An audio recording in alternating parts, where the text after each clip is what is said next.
We're back with another another video. It is June 1st. It's been a while since I uploaded, but there's been a lot from this last week.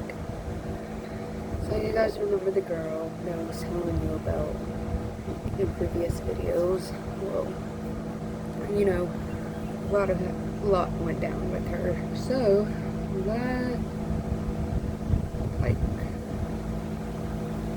I forgot where we left off, but she's literally insane. And I had went over one night, and it was the day before, after we went to downtown, and I found out she was texting another person in my car. Well, we're still together, but I guess we weren't together. Whatever. Still taking her out on dates and whatnot, still treating her nice, FaceTime all the time, doing all the stuff, you know. So I had asked her about it the next day because I was like, hey, I'm confused as to what we are now, you know. And she was like, oh, well, I'm confused too. How are you confused? Like, what? And anyways, she wants to go, okay, yeah, we could start taking things, we could start dating again, but we can do it more slowly this time, you know, not coming over all the time and such not, you know. And I was like, okay, but I need to ask you a few questions. And she was like, okay. And I asked her about, like, I was like, hey, all your friends, right, have their number saved? You have their number saved or contact saved? She's like, yeah. I was like, okay, what about your dad? She was like, yeah. I was like, okay. So who was the unsaved number you were texting? And she was about to lie to me again about it. I was like, no, I need you to be completely honest. And she was like, well, it was just my friend. It was a Shaylee situation. I said, but me and Shaylee never dated. Me and Shaylee never even held hands. She was like, well, yeah, so it's like the same thing. I've never even met this girl. I'm like, okay. And I was like, interesting. And I was like, but you lied to me. And she was like, well, this and that. I just didn't want you to do that. But you're texting another bitch in my car after we just, whatever. I was like, And she was like, but if we do this, I'll cut her off, this and that. And I was like, okay, where'd you meet her from? And she was like, why? I'm like, just answer the question. That's the last question. She was like, oh, Tinder. And I was like, okay. I'm sorry, but Tinder is not for making friends unless it comes to that after you guys meet and stuff like that. We all know what Tinder's for, right? So I was like, cool, whatever. Well, I believe the next day, or a few hours later, I get a screenshot from my friend. Guess what it is? Her Tinder profile, and they had matched. But not only that, it was a photo that I had took of her and had just recently sent to her, because we had already made it known, like, we both found each other on Tinder. I had a photo that she took of me, but this was in the beginning, and I hadn't updated it. She had recently just put that picture on there after I just sent it to her after we were good, you know. So that was the issue with that, is that she had just previously updated it, and not that it was there when we had first discovered each other's Tinders after the whole fact. It was just there. And then it was she was like, okay, what's the problem? And I was like, the problem is that you just put that on there. And she's like, but you have a picture that I took of you in my house. And I was like, but that's not what the issue is. The issue is that you just recently put that picture there after I just had sent it to you, and you just matched. And she's like, I didn't match with no one. And my friend literally had just sent it to me because they matched with her and they recognized the photo. So anyways, I was like, I'm fucking done. Like, we just had this conversation, this and that, and I blocked her. And then next day comes around, and I'm on a boat with my team, and she's texting me, talking about, just come take your frustration out on me, this and that, and all this. Mind you, I'm still upset with her, and I was drinking on the boat. Not a lot, like, just like 2 beers, nothing like crazy. And I was like, well, I've been drinking and this and that. And she's like, well, just come over. And I was like, she's like, we don't even have to do anything. Like, this and that. I was like, okay, cool. I didn't want to do anything, I just wanted, like, to be lovey-dovey and just chill, after all that. So I go over there, and before I went, I had a water bottle filled with, like, that much whiskey in it, because I didn't really want to be sober hanging out with her, because I was truly, like, upset with her. So before I had went in, I drank all of it and let it kind of sit in me, and then I told her I was there. Well, we get inside, and first thing she tells me is like, oh, you're super fucked up. And I was like, yeah, this is how much I drank. So right then and there, she had already knew how messed up I was, and even said it herself. And I was like, yeah, I drank a lot. Well, we're chilling on the couch, and then I black out. I don't remember most of the night. And then I do remember her telling me I had to leave at 3 o'clock in the morning. I said, why do I have to leave? Like, you should have told me that before, not while I was there, while I was fucked up. And I'm thinking, it's already like 12 o'clock, like 3 o'clock. What the fuck? I'm fucked up. I'm shit-faced. Well, I was in and out, like, blacked out, And I remember waking up in her bed and her telling me that I had to leave. And so I grabbed my shit, and she was like, no, you don't have to leave right now. And I looked at her, I said, it's 3:40. You told me I needed to leave.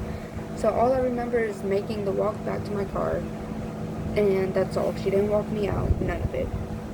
And then I wake up early as hell in the morning, and I'm in my car, in my fucking car, not, like, conscious of where the fuck I was for a second. I was like, yo, where am I? And then I finally realized that I was in my car, in her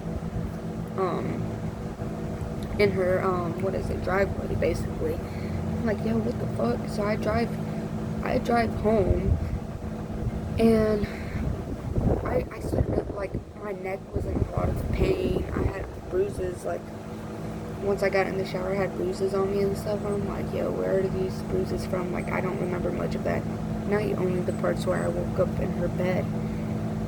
And there was no text when I had left, making sure I got home safe, none of that. There was no text until way, way later.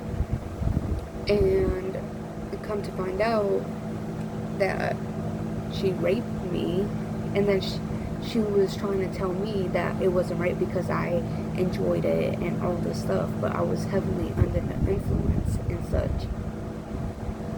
Like, I was not conscious of making those decisions for myself, and she was aware of that because of how messed up I was. And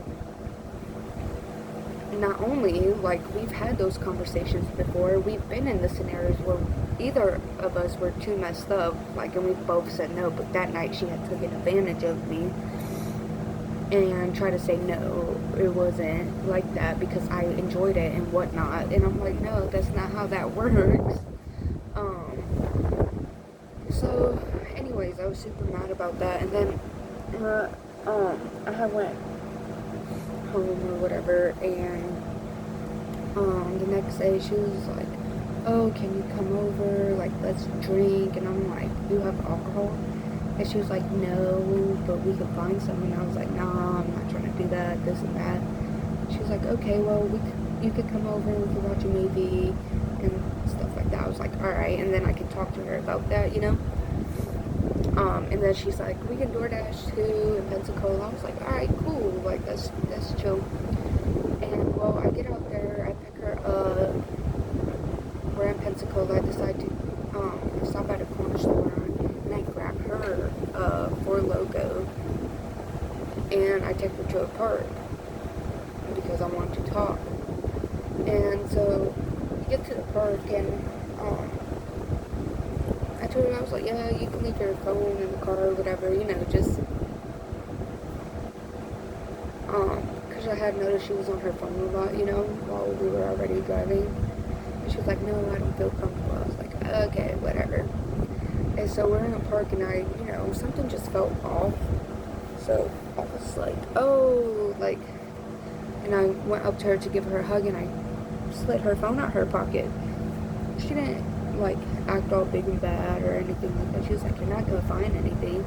usually I'll give her her phone back, but something told me it's like, nah, just open it. So I open it, and I see these two people I've never seen in her phone before. And one of them had to text her, how was your salad? I was like, okay. So I gave her her phone back, and I was like, so how was your salad? And she like giggled about it. She was like, it was fine. She was like, those are just my friends. And I'm like, so your friends are just randomly asking you how your salad was? Like, we all know, okay?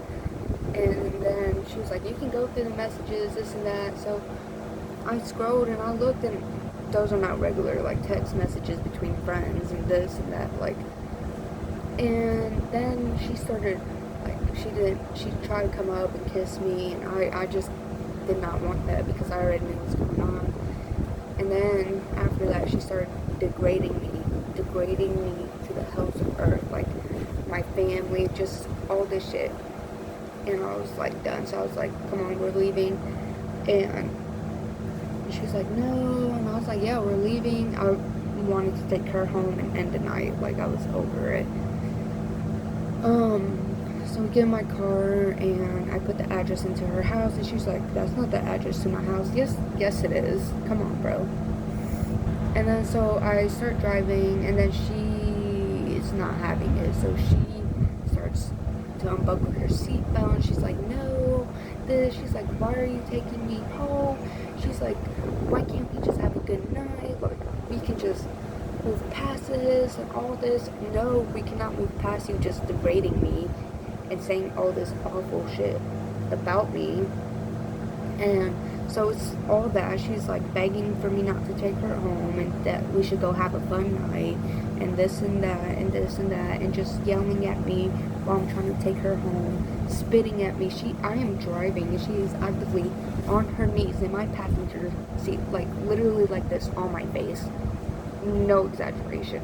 She is spitting, she is yelling in my ear, like she is doing the most while I'm driving. I'm like, yo, you need to sit back and put your seatbelt on. Like, it's no ifs, ands, but I'm taking you home. Like, I am taking you home. And so you would think it would calm down and it would be two adults in the situation. No. She's like, I don't understand what happened. And like, bro, what do you mean you don't understand? And so I'm driving, and she's like, please just turn around, please. Like, she's sobbing and doing the most. And so I get literally a stop sign away from her house, and I had parked, like, and she previously, before that, she had like grabbed my steering wheel, put my car in manual mode, and was already hitting me. And I'm trying to stay calm in the situation. Like, I'm still trying to get us to her house. Well, I got to the stop sign. I wanted her out of my car. Like, that was close enough. Her house is not even 2 minutes walk, right up the road, right there. Well, she didn't want to get out of my car. I said, you need to get out. Like, your house is right there. Like, I'm going home. She's like, no, I'm not getting out your car until you turn around and take us to Seville and this and that, which Seville's in Pensacola. So I was like, yes, you are getting out of my car. And that ass looked at me and said, no, I'm not getting out of your car. I'm like, what the fuck? Yes, you are. Like, I don't want you in my car. So she steps back and looks at me and fucking decks me right in my fucking arm. I'm like, bro, what the fuck? So I put a hand in between us like this. And she's like fucking freaks out. She's like, you hit me, you slammed me against the window, this and that. I'm like, no, I did not. Like, that did not happen. What the fuck? We're in a residential, 10 o'clock at night, and she's screaming, hollering, making a scene. And I'm like, bro, no, I didn't. And then she opens my car door and starts throwing all my shit out of the car.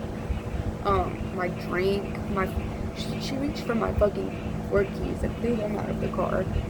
And just the, like, crazy stuff. And so I get out and I start grabbing my stuff, and I'm looking for my keys because this is the third keys I had already went through, and I had to use our spare that's for here, that's like a secret key, and I had borrowed it. And so it wasn't really my key, it was just a borrowing key, and she tossed that. And so I get back in the car, and I'm like, you owe me like $25 for that, by the way. And she was like, no, I don't have 25 bucks. I didn't throw anything out of your car. At this point, I realized she was recording, like trying to be the good person in this. And I'm like, yes, you did. You just threw all my stuff out the car. She was like, no, I didn't. I was like, yes, you did. And then she's like, you put your fucking hands on me. You're a woman beater, this and that. And I'm like, no, I didn't.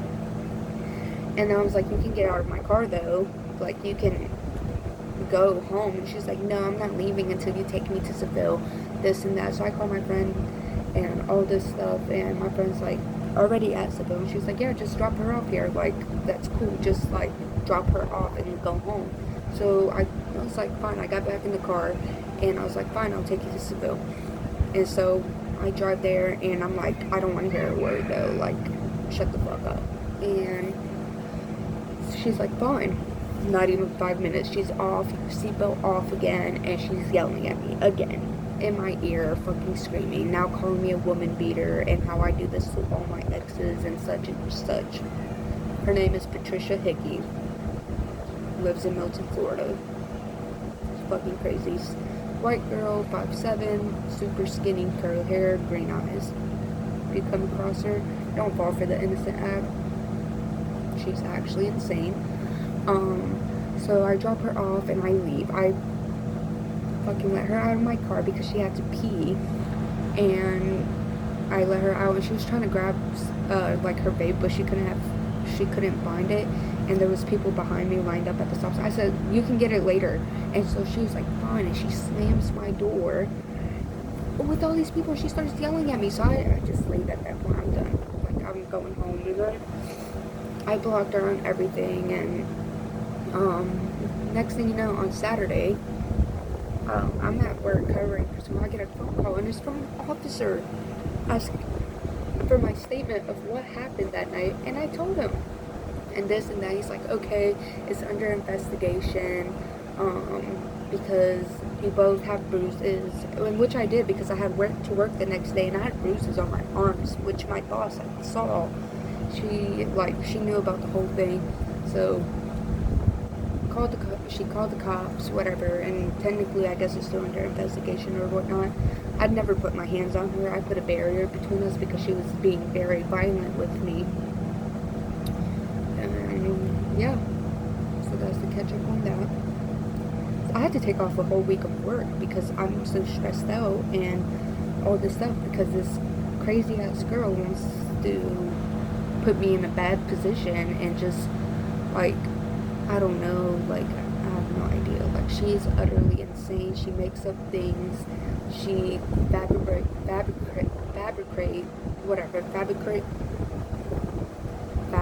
I'm not even gonna try. Stories. She's all over the place, and she's very narcissistic. Like, I don't know. There's something utterly wrong with that girl. Like, I have no idea.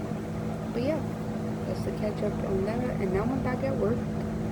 I started again on Sunday, and now it's Monday. And yeah, that's it. So, sorry I've been gone, guys, but a lot's happened. I got new tires on my car, though. Yeah, we did that. But I will see you guys next time. Bye.